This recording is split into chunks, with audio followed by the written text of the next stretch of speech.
Hello all, welcome to oratrainings.com.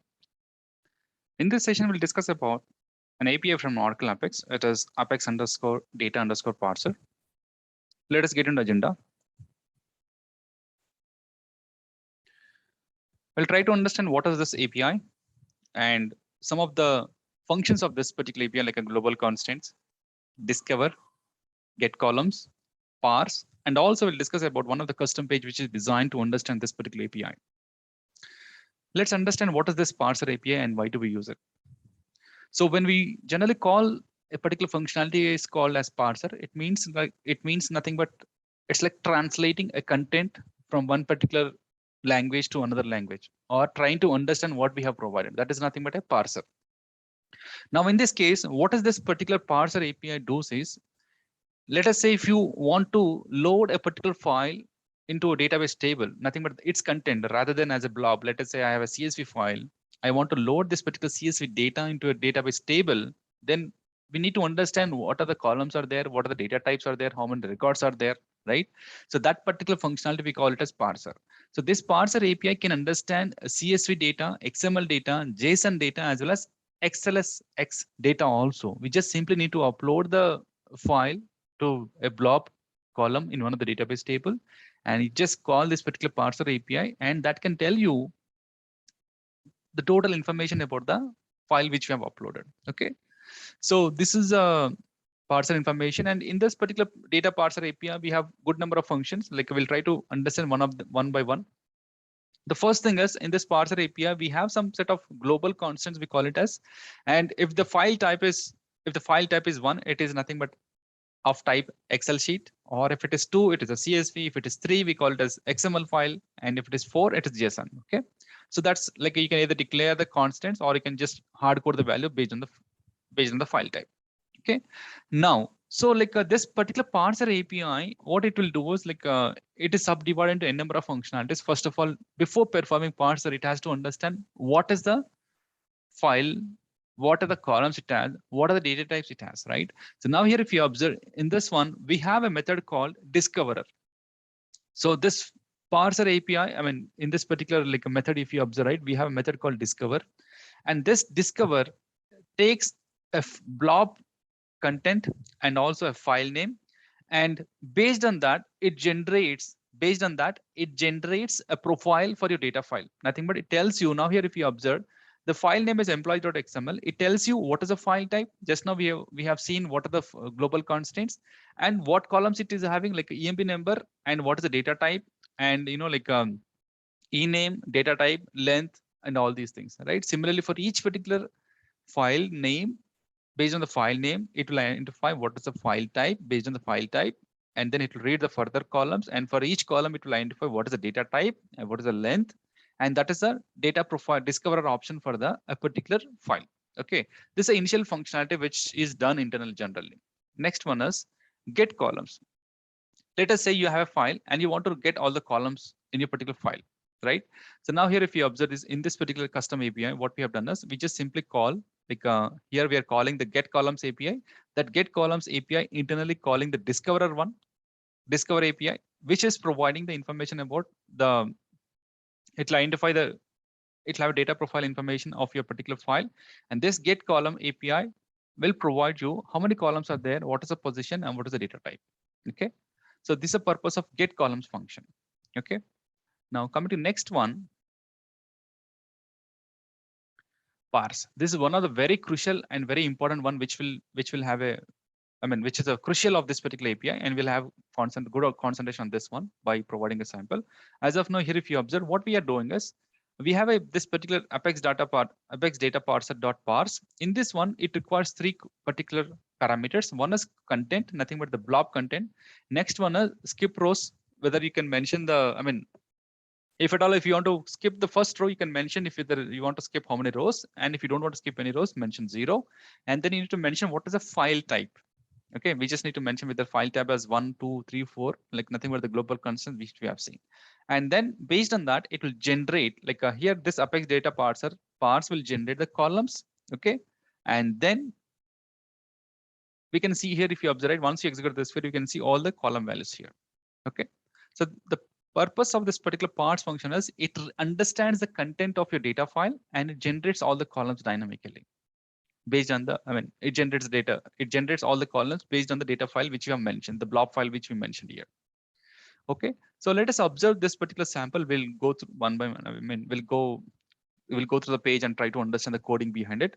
So in this one, what I have done is I have a upload file option like a load file. So I just mentioned I need to mention the file ID. I need to upload a file, and this particular data will be provided in a particular classic report here.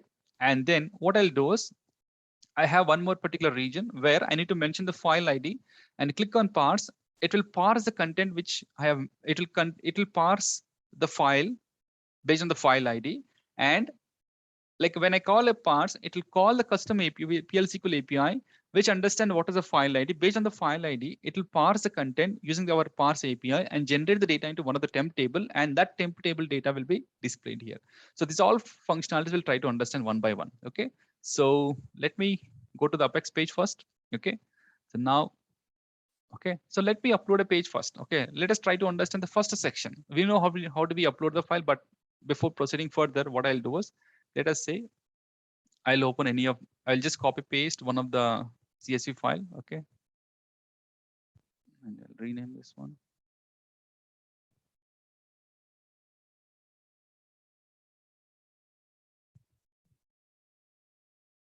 _1. Okay.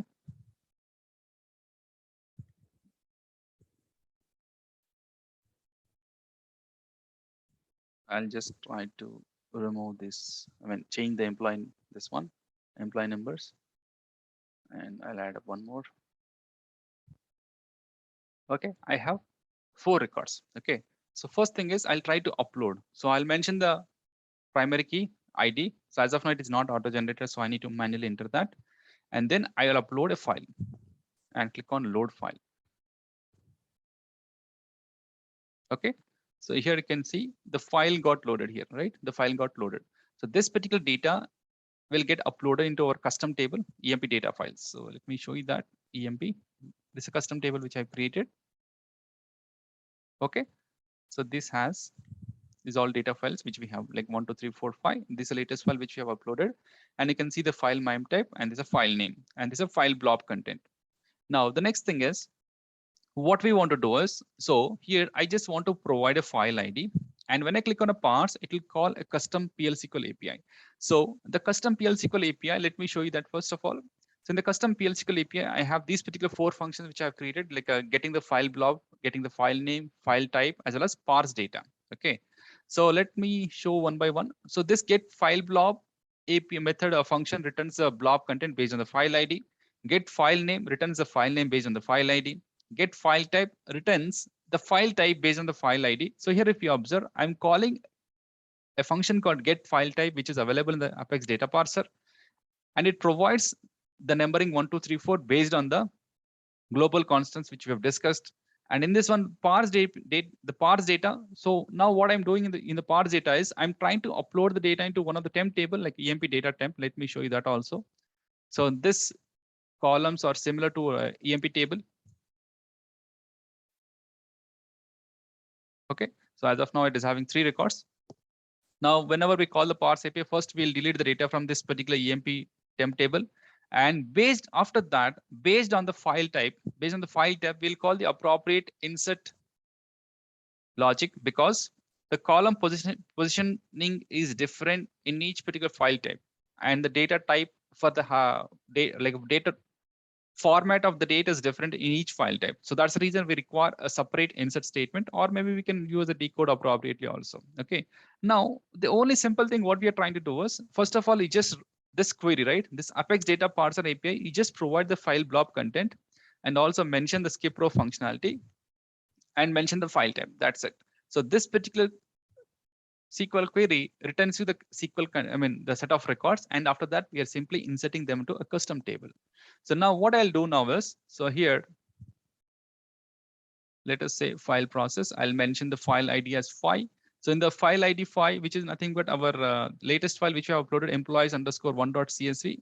It was having around how many records? Maybe 5 or 4. 1, 2, 3, 4 records, right? So let me click parse. Okay.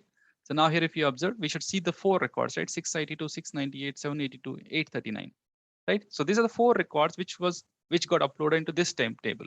So what is the logic behind parse? Let us understand that. Now I am here in the parse and check out this one, the processing logic. So in the parse data processing, what I'm doing is whenever user clicks on a button, I'm calling the parse API and providing a file ID as an input. So this is what I'm doing. I'm simply calling a PL SQL API by providing a file ID. Okay. So now we can also call this API. And you don't require to design a custom PL SQL API and all those things, but it depends upon how you want to implement. So let me consider this way. Let us say I just want to call a PL SQL logic. So here, if you observe, I can mention this way also. Let us say without this one, what I'll do is select start from this particular PL SQL table, calling up Apex Data Parser API, and I want to provide what is a file ID. So I just want to provide a file ID 5 like this, right? So now here, if you observe, dynamically this parse logic will return your line number, and also it will return you the columns. It will return you the columns. Okay. Similarly, let us say if I provide a file ID which 4, which is of different date, which is a different one. So maybe you can observe here, the file ID 4 belongs to JSON file employees.json1. So just see how many records it will fetch you. Right? It is having only one record. The JSON file is having only one record. You can observe that also here. The JSON file, it is having, sorry, 2 records, 3839, 3698. So it would have fetched, I mean, it would have skipped one record because you mentioned skip process 1. So I'll remove that and you can try to re-execute. Yep, it is written in 2 records. And also we can try to parse from the page. Now what I'll do is here, I'll pass this one file ID. What is a JSON file ID? It is 4, sorry. 4, and you can simply call parse. That's it. Right? We got 2 records. Okay. So now here the major functionality, what we have need to understand is the parse functionality. But what is the need of this one is like when you have a requirement to parse a different set of files, you don't need to write a different logic for each particular functionality. Simply call the parse API. You just need to try to validate what is the format of each particular column. Here, if you observe, one more important thing is while inserting the data into this temp table, I have a different insertion statement here. If you observe, the column positioning is also different. So here for the XLS, it is like this. And if you observe the other one, if you observe the JSON one, I have started with job, manager, salary, and commission. The reason is the positioning of the column is different in the JSON. Like, I mean, even though when I see the JSON data, it is starting with EMP ename, but when it got inserted into the table, when the particular file parts are right, when it is discovering the content, the way it is returning is different. So we need to understand how it is returning. Based on that, we need to write our insert statements. That's another functionality where we have to concentrate. Okay. So this is all about the, like parse API. Like we have discussed about the parse functionality. We have discussed about the get column functionality. We also discussed about the discover functionality, which tells you what is the content of each particular columns in the data file which you have uploaded. Nothing but it provides a profile of your data. Okay. So this is all about a parse functionality in Oracle Apex. Okay. Thank you.